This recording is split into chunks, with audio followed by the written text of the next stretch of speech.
Launch it. Cheers. Cheers, McGee. How are you, lads? Lads, good to see you. How are you unemployment? Where's the pink slip? Last day on the job. Jeez. You're not the problem. This is the problem. I can't stand it, I'm just spitting all over myself.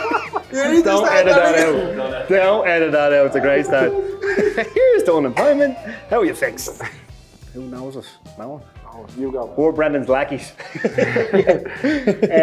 I'm Stephen Hogan, one of the assistant coaches. I've known Brendan for quite a while. I've worked with him in Philadelphia, and yeah, happy to be here. This should be fun. James Chambers, assistant coach. Known Brendan 7 years.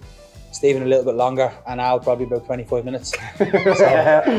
Alan McCann, assistant coach, and known Brendan since the Reading days of 2011, where he coached us there and then walked through Reading when they were at Bedlam Steel and Philly Union.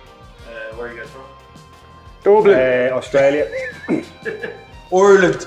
Chambo's from Australia as well. He's from Melbourne, so we're in green. Awesome. That's great. Boston. Alan's from Boston.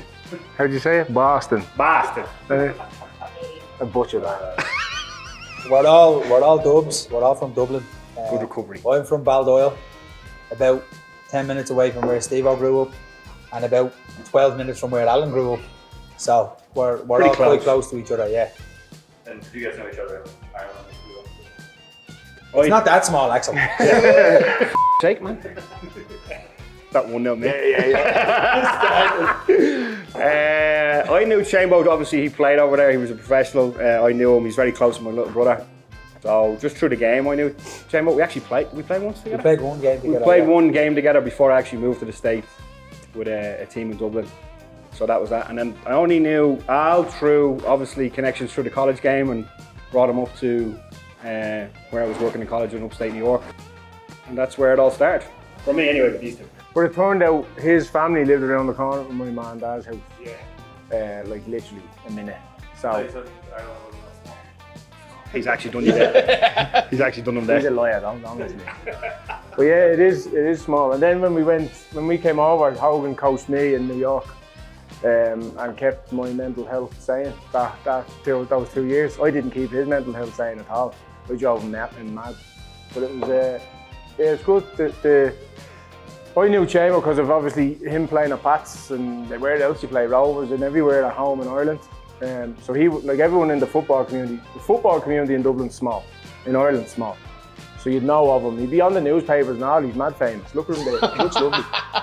Look at his greens, man. He looks good. He dressed for the occasion. On page 3 I was. Baps out. No, yeah, it is very small, the football community. So I knew Stephen's brother, younger brother Sean, from like under like U12, U13. Played against him. Then met Stephen when he was probably 18, right before he came to the Right States. before I came, yeah. I was, what was I then? 16 maybe? 16 or 17. We played a game together. He went off to America, and I stayed there for a long, long time. And then I met Alan. I'd known of Alan, but never actually met him. And then met him through Reading when we were at the Union, and he came up, beg your pardon, from college, and started obviously helping Steve-O with Reading, and then took over. So I knew Steve-O and known of Al, so there was sort of the common team, wasn't it, which is football. Yeah, it is. But you hear the good and the bad as well. So like you hear. I thought you were all right. You hear from our side, like we were obviously in the college game and in the USL2 game or PDL at the time. You heard nothing but good. But then when you actually got to be there day in, day out and see it, I think the big piece was they were not just quality football-wise, but they're decent, good human beings. Where that's not consistent, is it? Like people get their ego through the roof. Like, that was not the case throughout any of the organisation. So it was really enjoyable, and all our lads benefited, and so many pros came up through because of their experience in with them in the summers.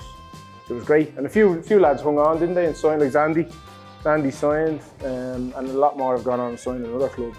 Happy Paddy's Day, folks, to everyone who celebrates it. Launch it. Launch it.